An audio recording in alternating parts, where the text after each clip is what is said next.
C'est vrai qu'il y a un moment où on nous demande de mettre notre vie en jeu pour soigner les autres et on a finalement assez peu de reconnaissance pour ça.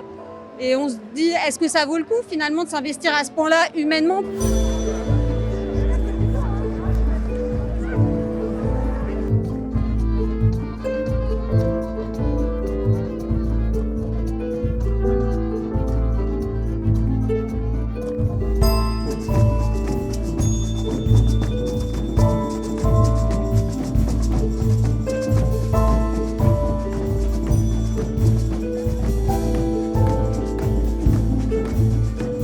C'est une catastrophe, tout le monde est épuisé, les gens n'en peuvent plus, il y a beaucoup d'arrêts, beaucoup de gens qui viennent plus bosser parce qu'ils peuvent plus. Donc non, ça va pas du tout, c'est pire qu'avant, vraiment. Il y a une grande fatigue, voilà, et on se dit mais et après, qu'est-ce qui va se passer ?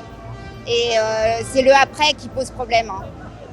Si rien ne change, ça sera compliqué. Un petit peu morose justement parce qu'ils se sentent vraiment oubliés. En fait, ils ont l'impression que c'était un mouvement ponctuel et que maintenant qu'il n'y a plus de problème, c'est un petit peu facile, on fait l'autruche et on oublie tout ce qui s'est passé, quoi. Donc voilà, il ne faut pas oublier ce qui s'est passé parce que ça peut se reproduire. Les gens sont fatigués. Après il y a eu le contre-coup du Covid, les gens sont fatigués.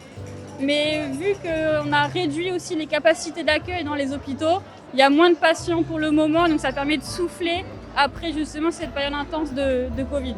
Pour être honnête, on est assez en colère parce qu'on a l'impression que rien ne bougera jamais, qu'on a du mal à croire que les choses puissent changer en fait.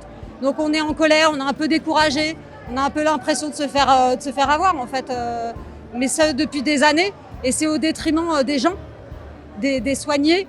C'est pas que pendant le Covid qu'il y a du travail, parce que les gens ont l'impression de ça, mais c'est notre quotidien.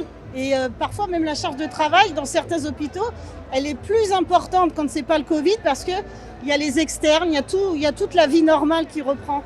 Et en fait, il faut savoir que le travail qu'on fait, c'est pas cette période de Covid, c'est tout le temps le même travail et même des fois plus. Et du coup, maintenant, il faut rattraper tout le travail qui n'a pas été fait pendant cette période. Les gens ne venaient plus aux urgences, ils reviennent beaucoup aux urgences. Probablement, des gens vont se détourner de ce métier parce que c'est vraiment, on s'est aperçu que c'était quand même plus compliqué que ce à quoi on était préparé. Ah, j'avoue que moi je me suis posé la question. Pourtant ça fait pas des siècles que je fais ce métier-là, mais c'est vrai qu'il y a un moment où on nous demande de mettre notre vie en jeu pour soigner les autres et on a finalement assez peu de reconnaissance pour ça. Et on se dit, est-ce que ça vaut le coup finalement de s'investir à ce point-là humainement ? Parce que ça laisse des traces, évidemment. On ne s'occupe pas, on ne voit pas mourir des gens sans que ça nous affecte. Et il y a un moment, on se demande si tout ça, ça vaut bien le coup.